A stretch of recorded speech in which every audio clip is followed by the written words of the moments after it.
I'm going to start putting at the beginning of each episode a intro song, and the intro song may or may not be created by AI. Oh, did you check into it? Did you like it? I'm up in the air, but I might choose an AI one for 1 week, and then on another week choose a regular song, and let's see if the listeners can find out which one's created by artificial intelligence and which song was created by a real human being. Oh, that's such a good idea. Do you know how hard it is going to be next month because of the feature they're adding to that program? Yeah, I saw they're adding electronic music option or something like that. Yeah, so you can upload a song and then choose how distorted you want the AI to match it, and then the AI will make its own song off of that song. Wow, I didn't even see that feature was coming. Oh, yeah. So, like, you could just basically cover any of your favorite songs from AI, and then it's going to sound awesome. So, folks, the intro to this show today may or may not have been created by a human. Like, legit. It could be 100% digital where we had no hands involved at all. No one did. Well, there's a website. I'll post the link in the show notes. We have to. We have to. AIVA. AIVA. And on this website, you can choose your genre of music. You can choose the tempo. You can choose like what type of instruments you want in the music. And you can choose the length of your song. And you can auto-generate up to 5 tracks at a time and it'll just create a song. It's remarkable. I couldn't believe the technology when I first heard about it. I thought it was like, oh, they've got to have something involved. And then when I saw it come out, because before it was an invite only, and then I did a sign up, and then it finally is like, okay, we're allowing you to have access, but they're gonna make money is if they keep up with this. Because if you looked at their pricing for content creators, everybody would be wanting to switch over to something like this, because that is the hardest thing about creating videos and content is having, oh man, now I got to get audio for my video. Ugh. I will say this though, Jared, some of the styles they use are like really nice and sound great, and it's hard to really tell, but some of the styles are like, this sounds like a child made it. Yes, I agree. If you choose pop music, like the pop music sounds terrible. Okay, but Mike, the more people that do it and use it, the smarter it's going to get. That's the whole point of AI. Yeah, but it's not like the song that's being created is that's not technically bad. It's the instrument choices they have available for. Oh, okay. It's like the sound of the instruments that are coming back at you sound kind of cheap and outdated. Right. But surprisingly, the better sounding stuff is like the orchestra and like the stuff you would hear in like a cinematic experience type of thing, like a Lord of the Rings or something like that, like an epic movie. That stuff sounds pretty good. And I don't know why that sounds better than pop music. So guys, head on over to aiva.ai and check out a track for yourself. Yeah, thanks for the link. It wasted like 2 hours of my time. I know. It's remarkable. It's unfathomable in my head to think that we are literally switching entire generation of technology. AI is the technology of tomorrow. And it's just blowing my mind how much it's being involved. It's in our cell phones now. It's in our robotic vacuums. It's in our music. It's in our cars. And I don't think people realize just how much it's in. But I will say this. If I was a middling music creator, I would be ticked off.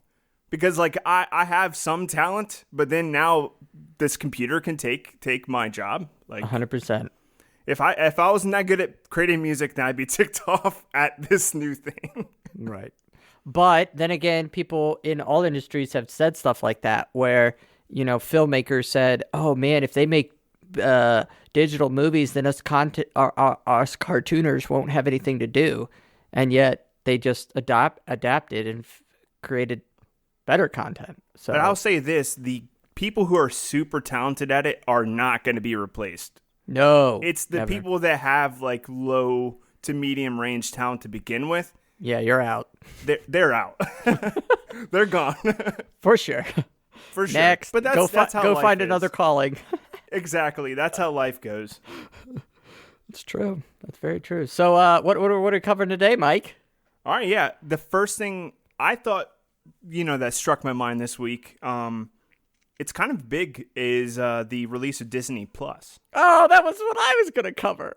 I'm glad. Yeah, I knew you were, so I thought I'd bring So it he's in like, first. I'm just gonna take it from him.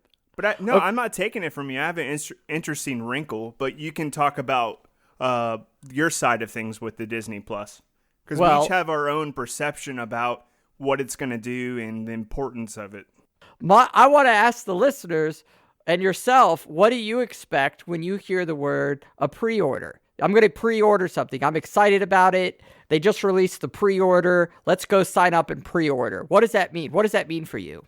I mean, the meaning has changed to me over the years. So in the past, like back in high school, 2004, 2003, when you wanted a video game, they had limited quantities because they're all on disc. So you had to go in and pre-order that game so you knew you had a copy. Now, that whole idea has changed and shifted over the years because pre-orders now are more paying in advance for something that has unlimited quantity. Right, but we saw this again with Apple when they didn't do pre-orders with some things, and then it overloaded their servers, such as like iTunes, or they got or people who not even Apple, they get too many orders and then they can't fulfill the orders, and then it can actually hurt their business. No, but So, pre-orders used to be more beneficial to the customer, and it's kind of shifted more to the benefit of the business because the business now can gauge the interest before they launch something. But it doesn't do anything for you.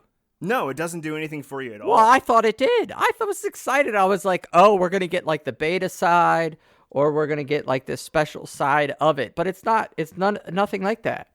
If they really want to incentivize the users, they have to give like a discount or some sort of reason for the pre-order now. Because just pre-ordering is dumb. Yeah.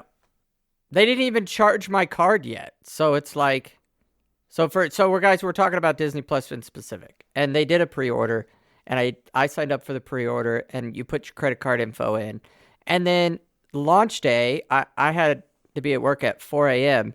And so it came out at 5 a.m. So I was on it, and I was like, okay, so what did the pre-order do?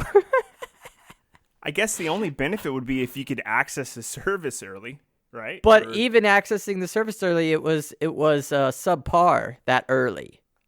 I mean, I don't know if they didn't have their servers booted up all the way, but like, I checked it at lunch, which is like 9 a.m. or 10 p.m. or 10 a.m. Central or Eastern time, and it was really glitchy. Full things wouldn't load. I deleted it from my Roku, re-downloaded it. It was a bad user experience. So I wrote in. I mean, I wrote in right away that this is I'm a problem. sure somebody's listening to you out there somewhere. Well, I'm just saying, like, I think on the first day they would, but that's kind of a problem. That's kind of a problem that you do a pre-order and then you're actually releasing it to the public. And if it was a pre-order private to the pre-order people, then I would expect that experience. But if you're actually going to launch this 100%, put ads all over the place, it was on TV, like I showed you. I mean, it was like on the top of YouTube as a featured ad.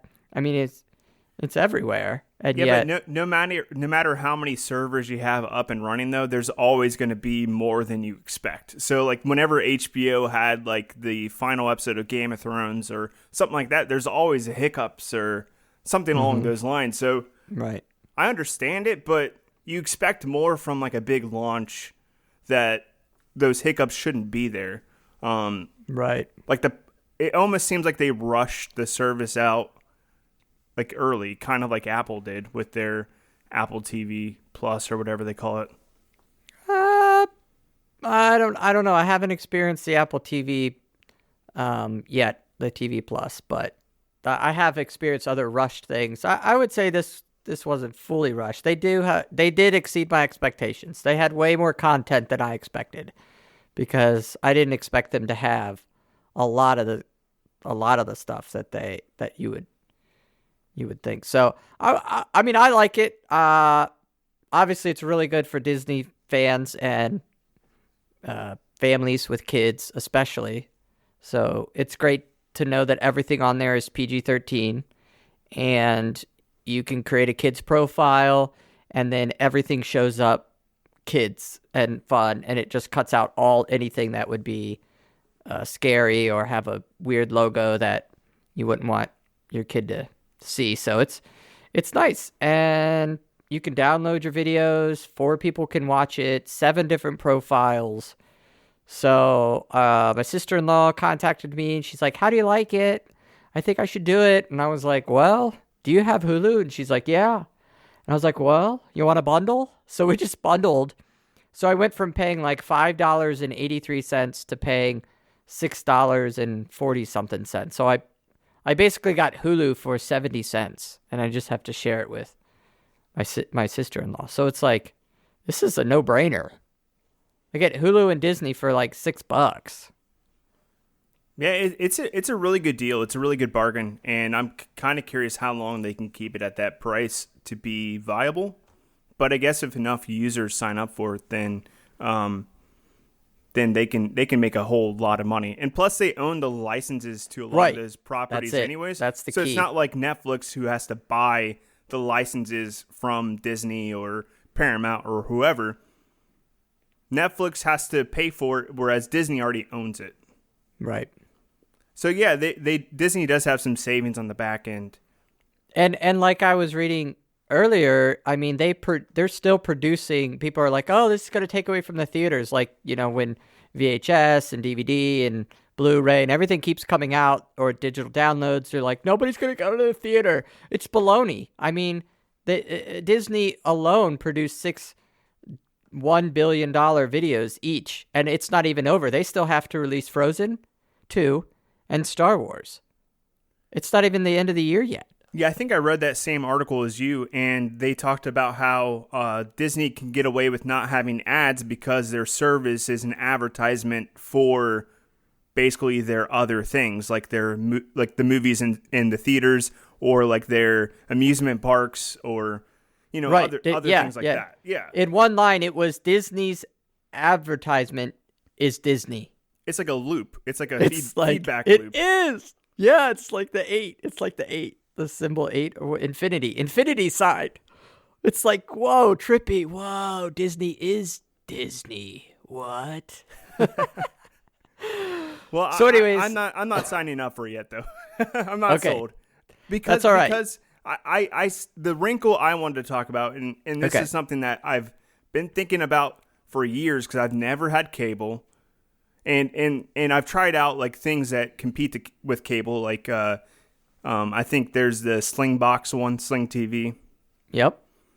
So I've always had this in the back of my mind that I don't get my money's worth because I don't watch all the content on any of these services. Whoa. So that's bold. No, the thing is I feel like I'm paying for something that I'm not using. You know what I mean? So you're trying to watch all of the content, everything on it? I don't want to watch all the content. The thing is with cable, the biggest qualm with cable is you're paying a large sum of money and you might only watch 1 or 2 channels. Okay. And so the idea of Netflix was it's a cheap amount of money and you get a good level of content. Okay. Now Netflix is losing content and having some of their own content that's not that great, but some of it is. And we have Disney Plus that just got released, and they have their own content. But the thing is that's still not the dream. The dream would be this. You would pay for, like, what you want to watch. So, like, I don't watch any children's programming, yet my bill is covering for children's programming. I don't watch horror movies, but I'm paying for horror movies with my Netflix subscription. I don't watch... That would be so difficult I know it would curate. be. I know it would be, but I feel like there needs to be a way to buy things more at a macro instead of buying like huge chunks of services. But what if you want to watch a horror movie, or your ideas change in 4 years from now and you're still a subscriber and they want to push content like that to you? Well, I don't know if I'm talking about the right categorization of it or whatnot, but I wish there was ways to buy content in smaller bundles that are more related to you and what you would watch. Because I still feel like I'm wasting money on stuff I'm not watching. And okay, so you don't think that is available with the current platforms that are out now? Because it used to only be Netflix, and then Amazon came around, and then AT&T came around. Yeah. And like now then Hulu. Remember, Hulu used to be like 0 ads and like free. So like now there's YouTube TV, and then there's add-ons. You can do Cinemax, HBO, Stars, Showtime. Like you can add these other features. To your foundation. When Sling TV was first announced and YouTube TV, and there was the one from PlayStation called PlayStation View, which is going away because they know they can't compete, and that sector did not take off like everybody expected it to. Everybody's going towards Netflix and Hulu and all that instead of. So you would say that there's not enough out there for you to watch, like curate your own? No, I mean, it used to only be like 2, and now there's like 10 different options. I was super excited for the idea of like when YouTube TV was first announced, because I thought you could be more bundling of smaller things. Like I thought you could maybe just buy like 1 or 2 channels and that's it. No. But you can't. You still have to buy a bunch of channels that you don't watch.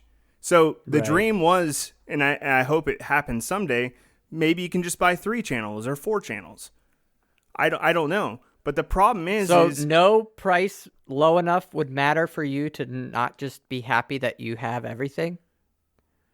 No, my problem is all of these companies, they lack an identity, like if Netflix only had this type of thing, or if like I would pay for like this one grouping of shows or this one idea, or like I know I'm getting this quality, but like me paying for Netflix now, I'm getting so much crap that Netflix makes now. Like, what am I paying for this? Why am I paying for this?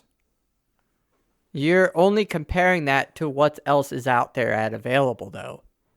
Netflix has always been that way. You're just noticing that there's all these other options. There didn't used to be all those options, so that's all you had, so you didn't know any better. It's like, oh, this is on Netflix, this is awesome, I'm streaming, nobody else does this. I'll watch a C-rated movie. Well, yeah, now you watch a B-rated movie on Netflix, and you're like, well, shoot, if I had YouTube TV, I could at least watch some solid content. Yeah, there is some truth to that. Yeah, I agree. But I just feel like no matter which service I go with, I'm only watching maybe 15% of what's there. Like I don't care about the rest, the other percent. True, that's true. So I'm just feel like I'm wasting money, but isn't that true for a lot? But Mike, that's true for a lot of life. Yeah, but when I go out to eat, I get a meal and I eat all the meal. Right. There's no waste there. There's for the meal. Yeah. It's not a waste of your time to wait for the food while they make it, and if it could have just been ready, then you could have had a better. No, it's not a waste, because me spending the time to make it myself, it might not be as good, and it's a lot of work to clean the dishes and to make the meal and all of that. No. Okay. That's true. Yeah. So yeah, that's just my thought is I feel like we're there to the future we want. We're close to it, but I still think there can be some more choices available as far as what you want to spend your money on and what you can get. And I don't think Disney is going for the masses. While it may look like that on social media, in reality, Disney knows who they are and the power that they hold. And I don't think they care if you have Disney Plus for the niche of those people who like Disney. And they don't care if you want to go watch Paramount's pictures. No, Disney Plus is ideal for the type of demographic they're going after. Disney Plus is the closest thing to what I'm talking about for a certain group of people. They could charge double or triple and people would still sign up in the masses. Exactly. So yeah, what I was just talking about, Disney Plus does not hit me at all for my like watching needs, but for some people, Disney Plus is exactly what I was just talking about. They'll watch 80 to 90% of that content. So let's steer a little bit away from the Disney Plus talk real quick because, we've gotten well into that. And there'll be much more to say as time goes on with this because this is just the beginning for Disney. But one other thing I want to bring up today on this episode is if you weren't watching the tech news blogs lately, Motorola just made a big announcement. Oh my goodness, they're still in existence? yeah, they're still in existence. They were bought by Google, sold by Google, bought by Lenovo, and I think they're still owned by Lenovo. Okay. But anyways, on to the announcement. Do you remember the Razr phone by any chance? Yeah. It's terrific. I have one. That's actually what my son plays with all day. You still have a Razr phone? Yes, sir. If I charged it, it would probably work. What does he play on it? He talks. He thinks it's like a phone. Oh, flips it open, it's like a toy phone. Okay. Oh, yeah. Gotcha. So we're that advanced into our future, Mike, that we no longer need toys. We can just recycle our used electronics to our children, and they're toys. It's amazing. There's no built up radiation or anything like that on there. You're good. You're fine. There's no leaky battery acid or anything. Nope. You're good to go. You can slobber all over it. But those phones were the cool phones back when we were in high school. Yes. Like all the kids had that phone as the cool phone. It was the phone. It was like the statement phone. It was a flip phone where you had a dial pad on it and then a nice big colored screen. Because before that, most phones didn't have a colored screen. They had like a black and white screen. Or green. Or a green screen. Yeah.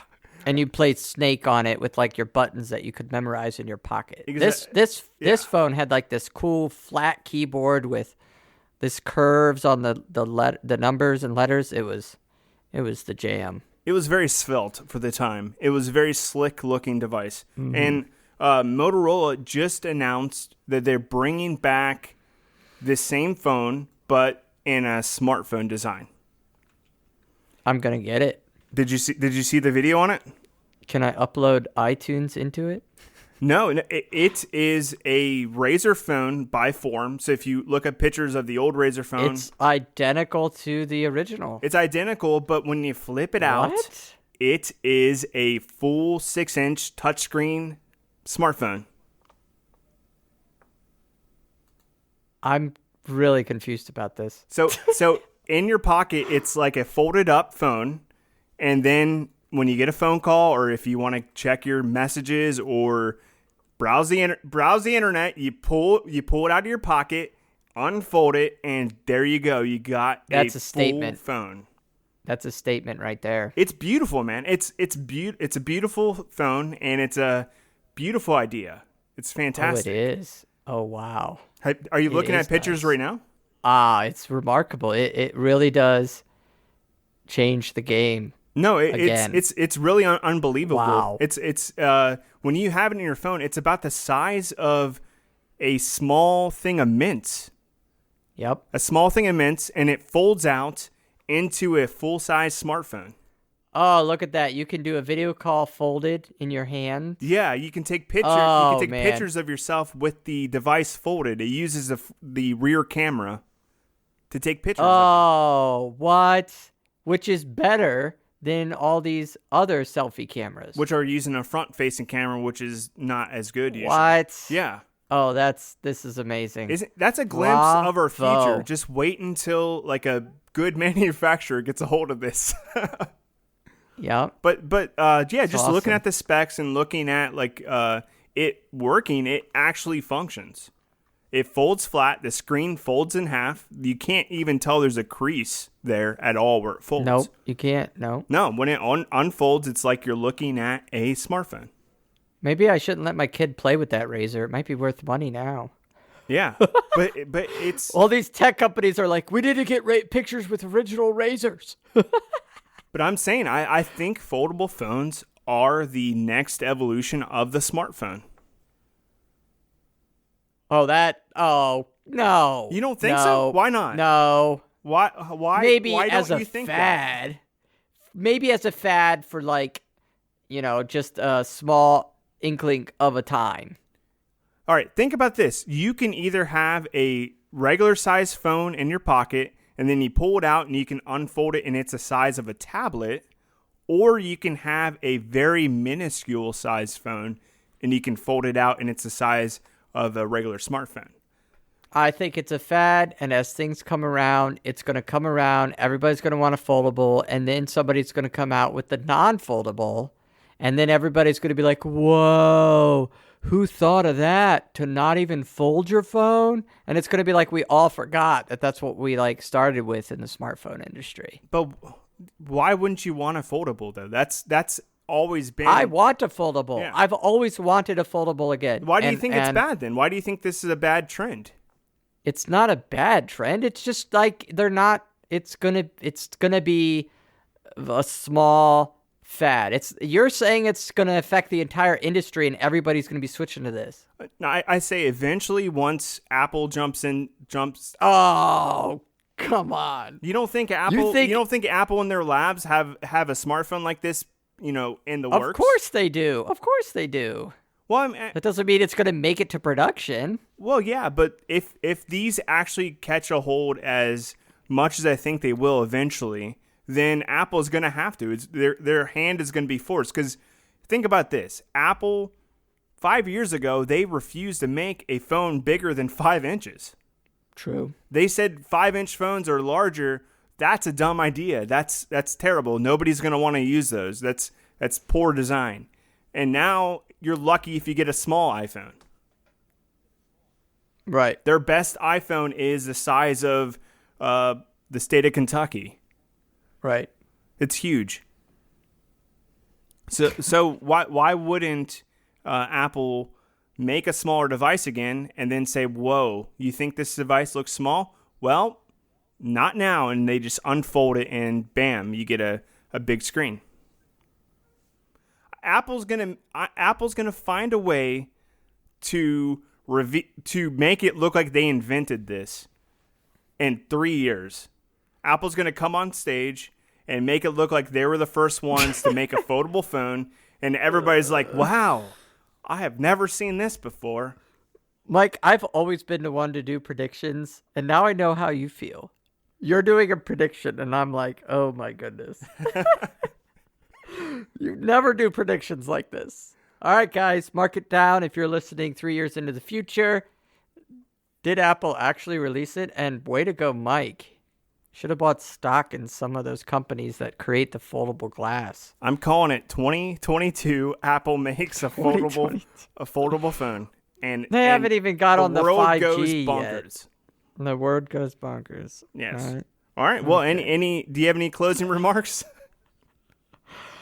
I have always wanted a foldable phone. I like the simplicity of the foldable phone. I do not view it as a smartphone. I view it as a purpose of the unit to just talk.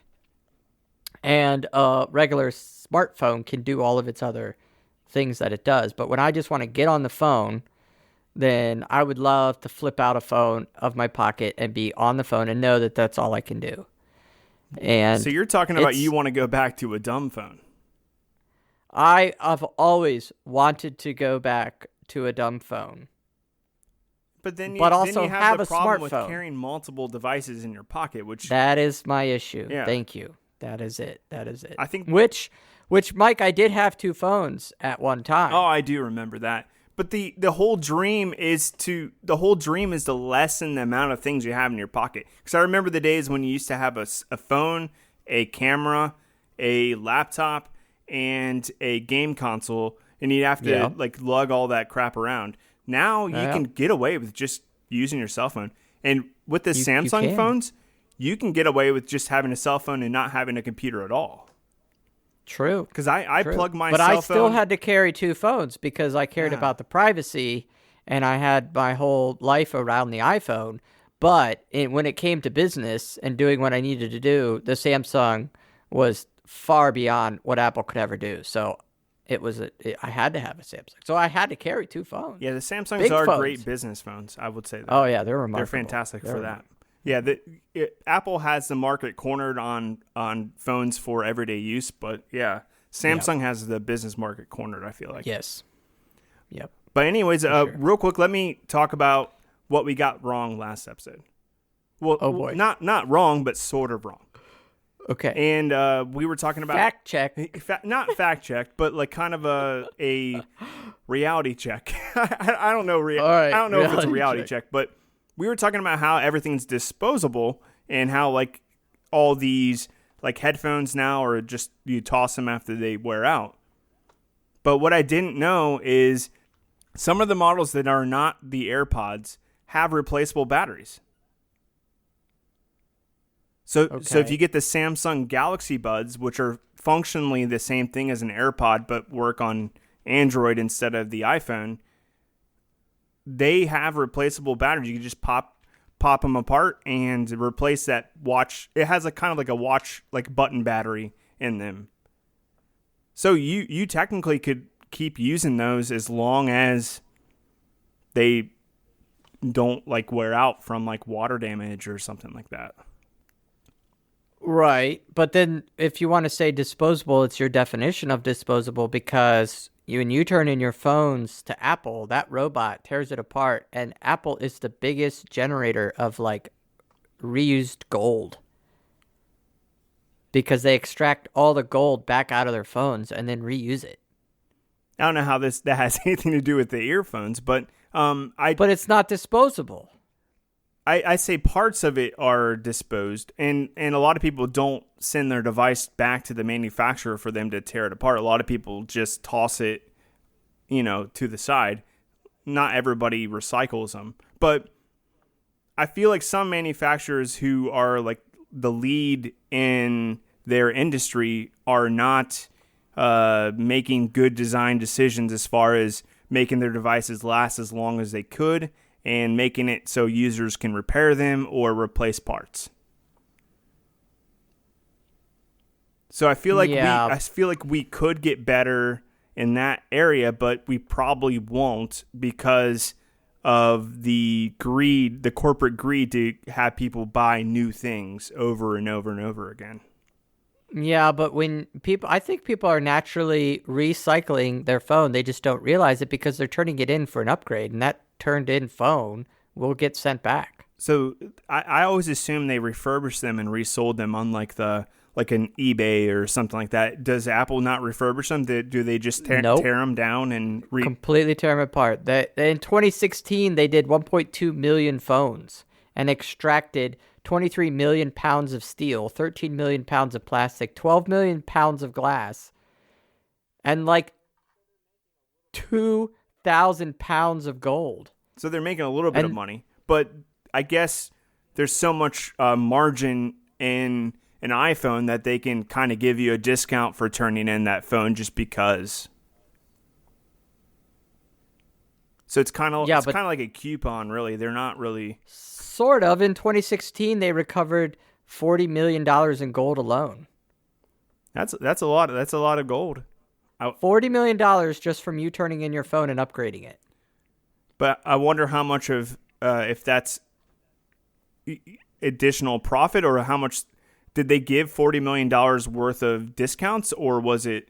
Did they? No, they didn't break even. Of course not. They lost money on the deal still. No, they made money. You think they made money on you turning in your old phone?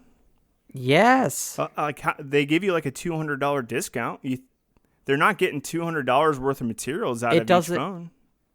it doesn't cost them $200 to make a phone. I know. It's all that's what I was saying. It's the margin in the phone. They had the they had the margin there. So yeah, that makes sense.